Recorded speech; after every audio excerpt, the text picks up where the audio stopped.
Hey,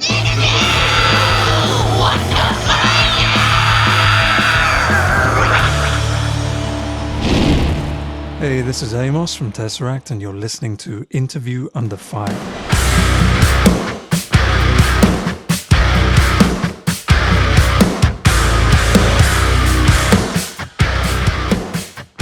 All right, everyone, I want to welcome you all to a new edition of Interview Under Fire. This is your host, Sunny here, and today I am with the immensely talented Amos Williams. Quite the honor. Thank you so much for joining our IUF series today. Now, Amos, this is a unique yet exciting time of the year for you and the rest of the guys over at Tesseract with the release of your highly anticipated live cinematic performance Portals, which drops here on August 27th on Kscope. And I just want to start things off by, congratulating you on all the well-deserved recognition this has been getting so far. I mean, could we expect anything less? Let's be real here, because this stems from that unforgettable performance from last December. Shout out to the other revered publications like Prog Louder Sound and Metal Insider, who have praised your work. There's just so much to discover about this live album and who you guys are all about. But before we get to all that and beyond, now that we talked about it before the interview started, but now that there seems to be a light at the end of this long tunnel we've been in, I can't help but ask, how are you holding up across the pond? How has life been in the UK for the last 7 months? I want to say 7 months because I feel like 15 months is a little bit harder to gather, but No, I mean it's been a long old time. But the thing is, it's most of us have kind of forgotten viscerally what it's like to be out there and be touring. And I mean, if doing this thing, Portals, enabled us to try and hold on to it a little, which was really cool. But we really enjoy performing, so it can't get here soon enough to when we get to the point when it's fun and safe for everybody to do it again, because it's not just the band, the whole industry, our friends who are engineers and technicians, they're all missing out, and they're all in need of that thing that made their life and made them who they were. So it's going to be amazing when tours are back and when we are.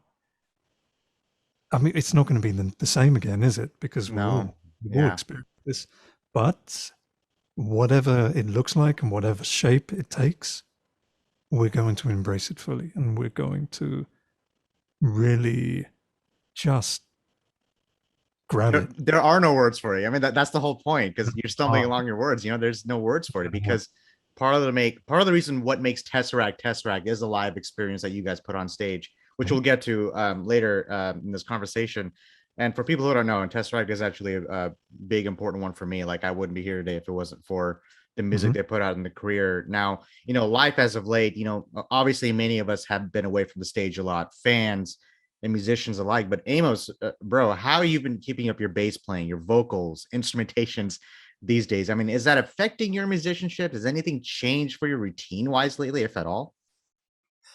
I've put so much work into other things that are surrounding Tesseract, and it's intriguing that doing something like the stream actually forced us to really hone in on a lot of these things and do a lot more practicing than we would do normally. But interestingly, like the rest of the band, you've got Dan, the vocalist, and Jay, the drummer. They are active streamers on Twitch, and they're essentially practicing, for 2-3 days, 2-3 hours each day. And it's made them far more competent and far more skilled at what they do. Like Dan's performance in particularly on Portals was a step up from where he's been before. And I would primarily put that down to his work on Twitch, and because it just meant that he really focused and really studied what he was doing and had a reason each day, on top of just being a part of a band, to actually really raise his game. And it's fascinating to see how that's working across the board for many musicians. It's something that we're going to do as well, as the rest of the band is launching a Twitch channel at the end of this month. And I would hope that any chubbiness in our musical performances and our musical and our musicality will shred up a little and essentially put ourselves in the gym, as it were. Kind of just prove that you guys are human, right? The way the fans. Yeah. Yeah, it's funny because Twitch that's a very commonality. Like a lot of these, like I didn't know Twitch was. I mean, I knew about Twitch before the pandemic, but I didn't realize how big of a platform it would spread like wildfire. Like Zoom, obviously we're doing Zoom now. I don't know, Zoom was a thing obviously before the pandemic started, but platforms like Twitch are catching on. It's giving bands like Tesseract, like yours, to engage with other people outside of where you guys are. Now we're talking about live stream, but let me backtrack here because we did touch on touring for a little bit, because I mentioned how last time I saw you guys was with Pliny in 2018. Yeah. Amos, you've been at this for a while, man. The touring life. I begin to think about that. Tesseract has been around, 2003, close to 2 decades. You've done some extensive touring throughout your career. You played at Resurrection Fest, Sonisphere, Bloodstock, Hellfest, to name a few. What is it about performing live that you love the most, or maybe even miss the most? Do you have a newfound appreciation about it now? Because obviously we've been removed from it 16 months, 15 months, something like that. I can't help but ask that. It's interesting. It's one part of life where what has just happened during your day and what is going to happen after the show seems to melt away for me personally. I kind of just get lost in the particular moment, in the bars, in the beats, in the details of that moment of the song, and it's glorious. You almost, for lack of a better analogy, your ego, your personality kind of melts away. And for somebody like me, that's a really useful thing. That's a really cool thing to enjoy. And there is nothing quite like sharing that experience with a bunch of people and getting what you are giving to them, getting that back. And it's a weird thing that is unique. And for that particular millisecond, there's nothing else like it, and it will never happen again. And it feeds a part of your psyche and a part of your soul that you just can't, that I've not been able to find anywhere else.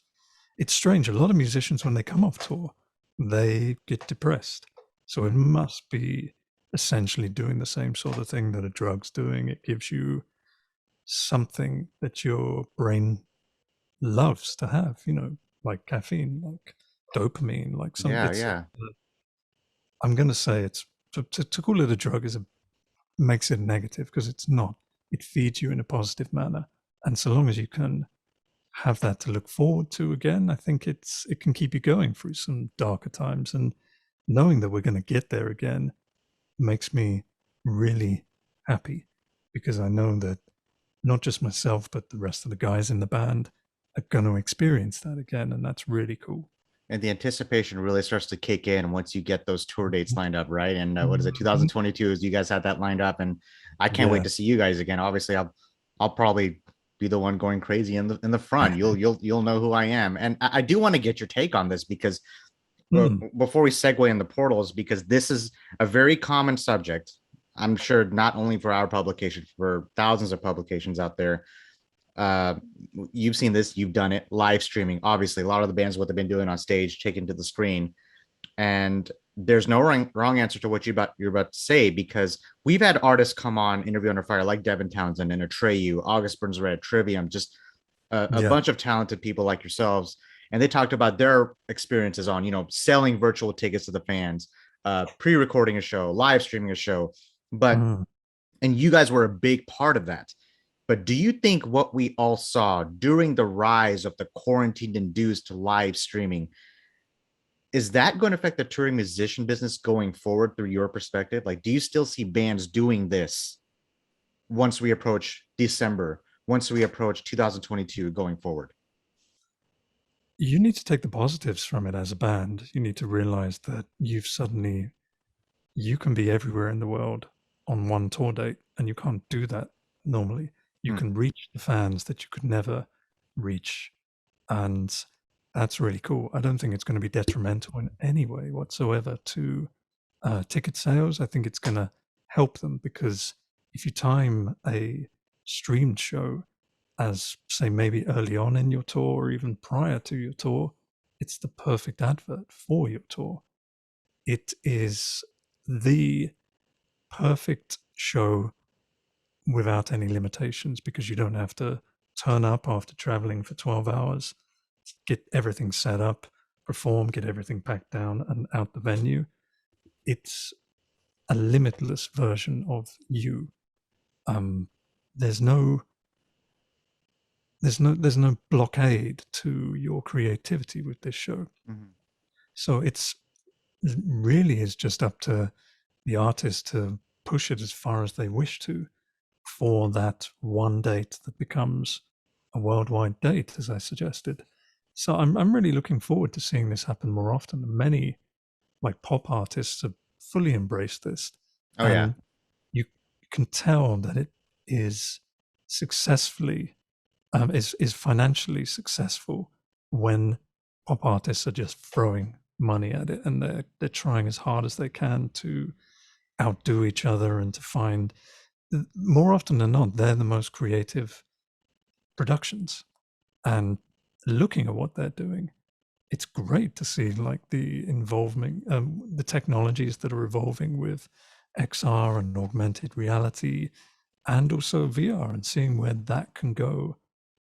But it's going to be hard for alternative bands to embrace that financially. Yeah. And often it seems to not really work from a creative angle. Sometimes it can seem cheesy and forced. And it needs a big crew to make these things work. So I think it's going to be, for bands like Tesseract, it's going to be fascinating to see where we can take it, because we have a team that encourages us to ask the dumb questions and to go down the dumb routes and to be brave. Yeah. And that's primarily why Portals was successful, because we had the encouragement and the expertise and experience, and perspective of the team we work with, to have faith and confidence in what we were doing. So I'm really looking forward to seeing how, personally, how we can do, what we can do with this, but also what other bands, like the band to your left shoulder, Behemoth, they had a Yeah. wonderful, excellent stream, and the scope of their stream pushed me to develop our stream. But it's not going to detract in any form from either of our touring cycles, and if anything, it's making them both bigger. And the production aspect of things, it can give you guys, like you said, I feel like it give you an idea going forward on the North American tours. Like, hey, we did this on Portals, we did this on so and so live stream. Let's try it here. Gives the Yeah, production crew, a sense of, they get these ideas. Gives them a chance to actually, extend their ideas onto the stage, and I feel like it can translate into one big performance. And who knows, you guys put on Portals, could be a similar version of that. I don't know. I'm just a fan out of millions out there when you guys something actually, you technically can't do, because it was the yeah, limitations. In fact, we exploited the limitations to create the tricks that we did with the lasers. And in fact, Portals is all about exploiting the corners of the limitations. It's fantastic to see that the team that we worked with just looked at the platform and went, well, this is a problem, but it also gives us this advantage. hmm, Like, say, you can't represent the chaos and the energy of a live show through a camera without it being massively disorientating. So don't, unless that's the thing you want to do. That's not Tesseract's vibe. The vibe of a cinematic approach made that show so much more, and that is fully cohesive with the creative approach of Tesseract and the tone and the mood. And it just was something that made both shine as a result. It's a wonderful platform, and it's a shame we can't take some of these tricks live. But having already spoke to the people that build and engineer the laser units that we were working on, we know that we can take some of it. And in fact, we've already been looking at advancing these technologies and seeing where they can go for future streams, because there's a hell of a lot more you can do with these things, and it's really cool to see that it's part of an ongoing nascent development. Yeah, with Portals, we're talking about it right now. Obviously, it drops August 27th on Kscope. 14 songs in over 2 hours, and you guys, I feel like you guys really set the bar high with this event. And in order to dive into all this, let's take our own portal back to December 2020, where this all originated. Because you're talking about the lights and everything else in between. You guys put on a performance alone for the ages, and with that unforgettable performance, playing the songs throughout Tesseract's catalog. And I tuned in, and I was actually sick at that time, but I tuned in. It wasn't COVID; it was something different. But it really helped me get through that specific time in my life. I wonder, when exactly did this idea first come to the surface on Portals? Because I feel like by like this November 2020, like live streaming was kind of a normal thing at that point, right? Yeah, we were very aware that it was possibly going to be fighting for space amongst a multitude of streams. So we definitely felt we got to make this big, and also knowing what, but again, Behemoth were doing, we knew that we had to knock everything up a notch and really. And in fact, it was the scope of their one that made us realize we could really push this, and it would be the right thing to do. The drama, the theatrics, it was the correct way to approach this. But I mean, it was, it's like 6 months of pre-production, really, Oh wow. from sitting down with a piece of paper and a pencil and just sketching this idea of a stage that basically was it's cheesy as fuck, but it was the portal in Cheesy is which good these days, man. Let me just put that on the record.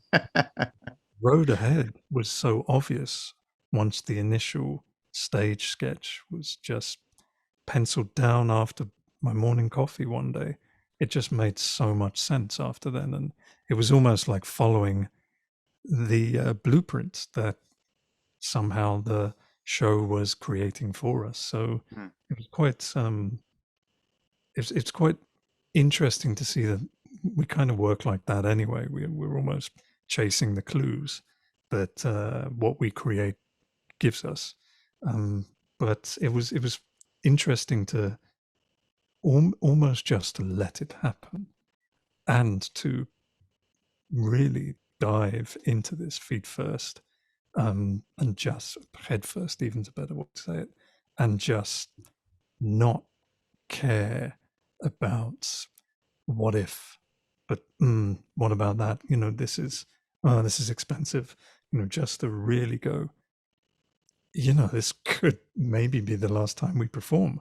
So Mhm. let's just throw everything at the wall and punch through the wall, so to say, and just make the biggest, the best example of who we are, so we can leave that on the table just in case. And you also mentioned that I'm going to quote you here. You said there were gifts that this show gave to us, a direction and a drive, Yeah. and how uh, I mentioned kind of briefly this, how you use this show to kind of forge a new path for Tesseract, hence the tours going forward. You covered songs like, of Matter, Concealing Fates 1, 2, 3, to Juno, to Tourniquet, all the way to Seven Names, not to mention the deep cuts that were a big part in all this. I mean, you guys have done it again. I mean, I mentioned this, this is just another impressive addition to your catalog. In a way, I felt as if you were giving new life to these collections of songs, so to speak. Is it just me, or do you feel the same way? No, to us, it's essential. Every time we perform, we allow little deviations from the source material, because we're different to Hmm. when things were recorded. We're different people, and more importantly, we're different musicians. So we have to allow the ideas that we have as a response to performing these songs. We have to allow them to the stage. And I mean, yes, we never change anything massively, Hmm. that because then it wouldn't be the same song, and we are not isolated in our performances. It's a shared experience with the audience. We just so happen to be the conduit in which the performance happens through. So we will never stray too far from the path, but we do allow meandering into the bushes, so to say, and whatever we find in there is a treat more often than not. But sometimes it doesn't work, and we roll it back. And Yeah. we've done that mid-tour, which is not so easy for Tesseract because there's a lot of technical production elements around that, which we would have prepared ahead of tour. That would require changing, like everything's sequenced with the lights, there's synchronization going on, and it's only going to get more and more complicated now that we've involved fucking video and fucking lasers. So it's going to be, it's not going to be. Maybe things will become a bit more rigid after this. We'll see. At least up until the day of the first show, and then we'll see where we go from that. What song comes to mind when you talk about changing things up in the mid tour? I mean, obviously, I'm going to reference Nocturnes, which is a fan favorite and a band favorite, because you guys have a slightly different version every time you guys play that song live, right? Is that one? Is there another song that kind of comes to mind where it's like, you know what? I don't know if that worked. Let's go back to what we actually did with this song in particular. Yeah, I mean, we messed around with Concealing Fate Part One a few times, and we cut the intro out. To us, the intro is like a 90-second long passage that Yeah. seems it's actually the song's calling card. It seems that it works for a lot of fans, and we're sorry that we do cut it out, but we quite like how high energy that song is, and we like coming in straight away and slamming into it. And we did that a few times, and then maybe felt, oh, maybe fans aren't digging this because it's not quite their thing. So we put it back. But now we've rolled it back again, and we just slam in to, yeah, I think it's like 90 seconds into the song. We just go for Yeah. it. And it feels right to us to do that. Can I say something? I don't know if you've seen Yeah, this on YouTube. I don't know if you've seen this on the comments on YouTube for the Nocturnes one you did on Portals. Did you see what they said at the end? It's like, why didn't they play the end? You know, it's like, it's just like another example of that. So I'm like, I'm looking at the reception. I mean, the fans love you guys, but it's like they want this specific way. This is how they want to sound. I mean, I feel like a lot of people are audiophiles these days. There's a specific way they want their music. But yeah, it's just a reference to everything that you're saying. Now, speaking of which, the production, good Lord, sounded so polished, sounded so vibrant, pure. Like I heard everything. Obviously, I didn't have to mess with any EQ levels when I was listening to Portals. Nice. Three things: the colors, the vibe, the cinematography. We talked about the laser effect. We talked about the lighting, how it had that powerful and emotive element, the visuals. Talking about bringing the A game, you mentioned it. I'm going to give a shout out to Tom Campbell, Dan Briggs, Richard Oakes, who helped you bring this experience to life. Talk about them. I'm sure there was that sense of comfortability for you guys knowing you had this specific team working hard on this particular production on the side of things on Portals, right? About 2-3 months before production, I'd be talking with them almost on a daily basis because I set up like a online document where I would start putting the ideas, the visual ideas, and these would lead to many Zoom conversations between 2 or 3 of us where we discuss the influences that I wanted to put into this and their reactions to that. Then obviously changed my approach to everything.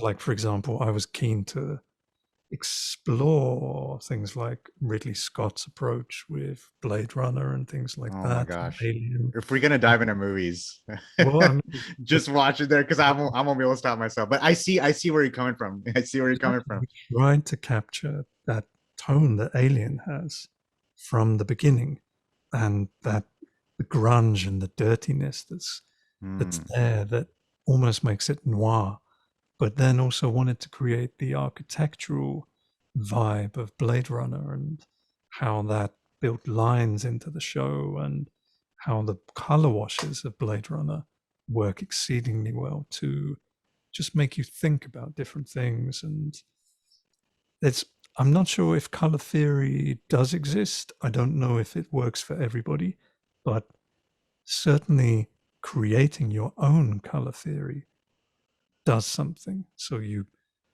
in your head, you say, right, this is, for example, act 2 is the white act. and we stripped away a lot of the color from that, which meant that when we did add the color in, it became so much more impactful and powerful. Mm. And then the end of Act Two is just a red wash, and it means that it's so dynamic as a result. And it's simple things like that all the way through. Just having forethought to apply these ideas. And I almost feel like we threw everything at it. And you say to yourself, well, what can I do after this? You can take some time, and then you realize there's a load more ideas out there. And it certainly at the end of the production, all of us were like, Christ, we put so much work into this. Where do we go? And it was good to be that exhausted creatively and physically, because you know that everybody put everything they have into that. And I'm so grateful for the team effort, for the community, the camaraderie. It was such a wonderful experience to look back on. And I'm very, very pleased that we were able to just do it. It doesn't matter about the product. I'm just so pleased that the journey was what it was.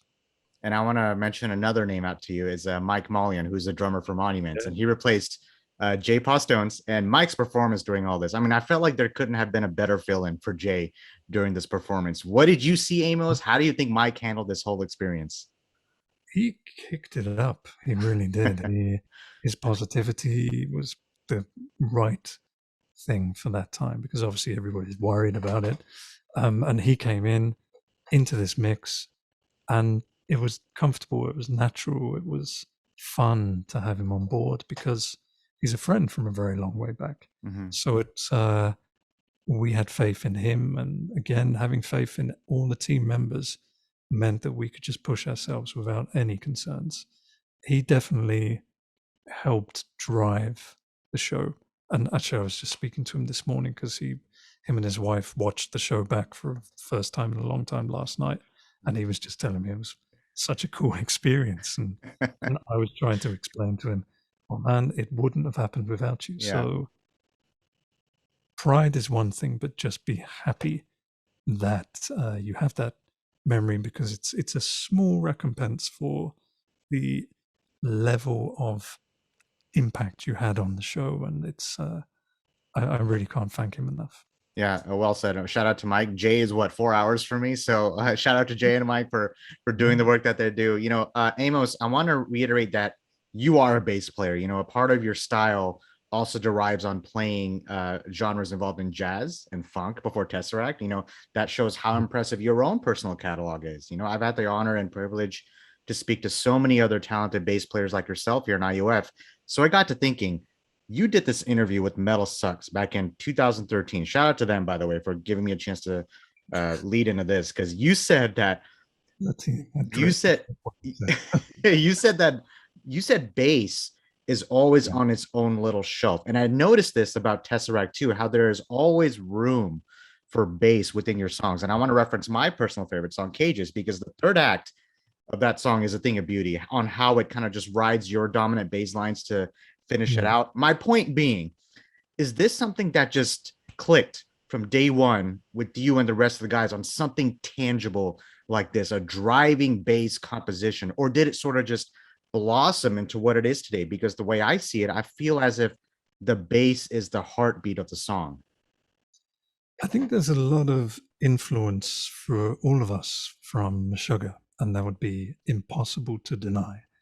And whenever I listen to Meshuggah, whenever I watch them, it's almost like there's three bass players on stage. Even the drummer, Thomas Hark seems to create musicality with his ferocity. It's amazing. It's like they have really locked in, and they're creating a monster that, to me, has the voice of a bass player. My favorite bands throughout my youth were the same. People like Rage Against the Machine. I feel like it's almost, you've got two bass players, a singer and a drummer in that band. Other dominant bass-led bands, things like Red Hot Chili Peppers when I was younger, really into them. And I think that gave me a normality to having a bass heavy uh, approach to music. So it's not just sitting and supporting, Mm. although I actually rather enjoy when that's there as well. Certainly as I've got older, I've realized the power that the bass has. So I try to roll it back a little now, because you can just totally dominate. And in fact, if you then step out, all of a sudden the music becomes something totally different, and that is useful as well. The dynamics of not being there sometimes is very interesting, especially in modern productions where everything can be heard. So it's instead of it being mushed together like in older analog recordings. So I think that's an approach that resonates with Ackle as well. Yeah. And Ackle, a lot of what he does is funky as hell. It would sit very comfortably on a bass guitar. He just so happens to be doing that on a guitar.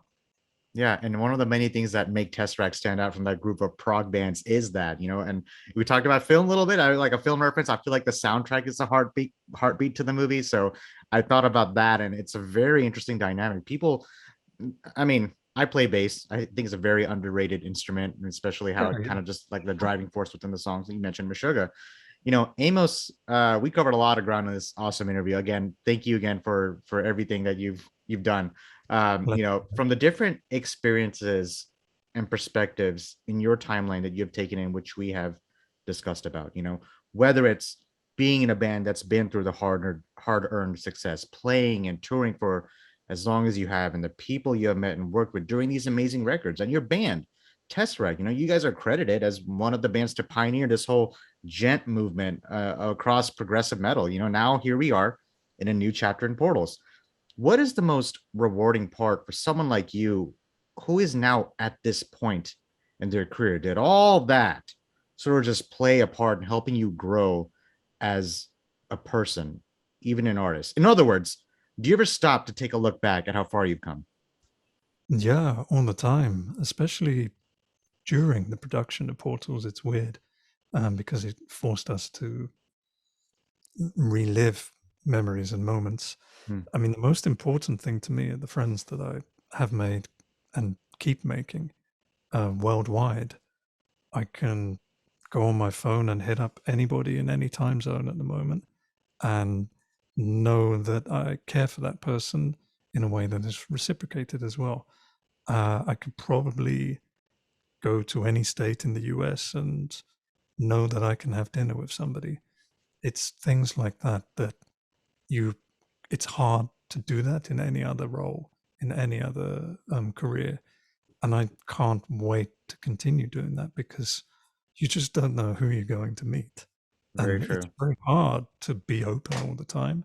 But because you're a musician, people almost impose themselves upon you.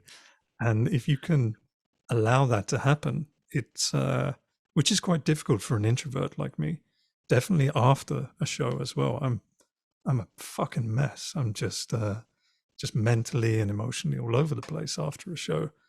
So I'm often quite quiet. But if you can allow yourself to be in those situations, you meet the most wonderful people, and especially in this sort of genre of music, very open-minded, intelligent, emotionally intelligent, and creative people that surprise you eternally.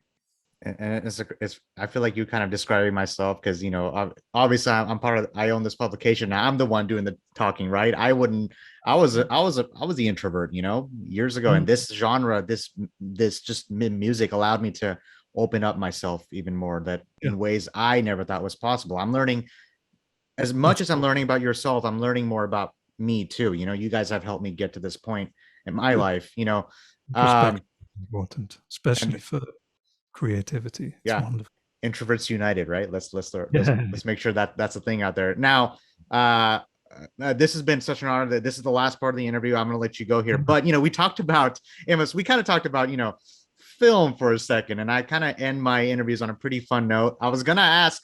I was debating if I wanted to ask this question, but since you touched on it, do you have 5 favorite movies you can think of at the top of your head that maybe have influenced you? You know, because Aliens and Blade Runner, they're on my top 10. Yeah, So, sure.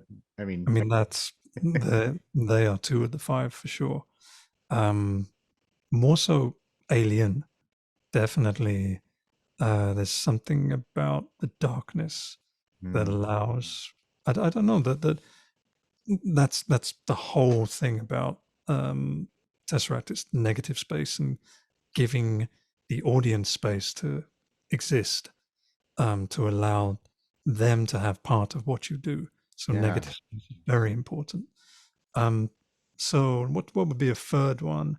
I mean, I know people rag on them, but I really dig what Peter Jackson did with all of Tolkien's material. So I mean, to reduce that down, I could say reduce it all into one place out of yeah. five. It's exceptional. It's beautiful, and the sheer quantity demands respect. There's so much effort gone into every scene, every frame of that's beautiful. Um, I so think you got one more. let's have a think. Putting you on the spot here, aren't I? Close my eyes and what do I want to see? Yeah, I kind of like stuff from the late '80s, like Hmm. Running Man. Oh my goodness gracious! But maybe Now we dive into like a whole different like. those two Arnold movies, Running Man and Total Recall, they're something else, man. They tell you something about humanity that you will not experience in any other time period. The colors are just over the top. Yeah, It's weird to look at it and think this was film. Can you imagine how bright that studio must have been to get that intensity? And it's just wonderful to think about those things. Yeah, so I think though that's an achievement in itself to get such success out of technical success out of a movie that may have been really difficult to film when you think about it. You know, you've got oh, this oh, massive yeah, star and Schwarzenegger, and yeah, wow, that's definitely something to think about. I went to film school for 3 years. I know I reiterate wow, that a lot in my interviews, but I understand the technicality behind it. I feel a lot of movies wouldn't exist today if it wasn't for those movies you mentioned. But I feel like we could dive into that forever. Let's save that for next time. Amos, this has been such an honor. Do you have any last words, just any shout outs, anything else you'd like to plug in as far as Tesseract or Portals? I know you have that tour next year. I don't know if a new music Mhm. video coming out. I don't know what you can and cannot say, but the floor is yours if you want to finish it off here. I really, along with the rest of the band, we're always just exceedingly grateful that anybody takes the time to listen to us. It's a wonderful thing considering the amount of noise that exists in our everyday world that anybody would take their focus and attention and point it in the corner of humanity that is labeled Tesseract. It's just wonderful. So yeah, just thank you and please continue doing it. Oh, I definitely will. And I can't wait till we do this again. Everyone who's listening, this is Amos Williams from Tesseract. Portals drops August 27th on Kscope. If you haven't seen it right now, I don't know if anything what we said hasn't helped. Check it out for yourself. It's definitely a work of art. You can listen to this podcast on all major podcast streams. Check us out on interviewunderfire.com. Sorry to keep you maybe past your time, Amos. Thank you again so much from the bottom of my heart. Stay safe out there in the UK. And I will talk to you next time, buddy. Yeah, yeah. Hope to see you in the US at some point soon. Take care, man. Can't wait. Bye bye.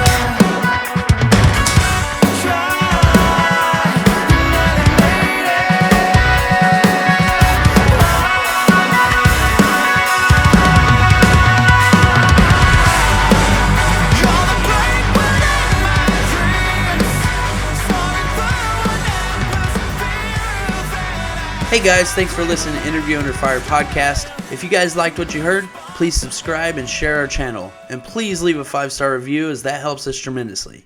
If you'd like to check out more, visit www.interviewunderfire.com or our social media channels on Facebook, Instagram, and YouTube. And finally, we want to thank you all for the support you've been giving us. Keep it burning.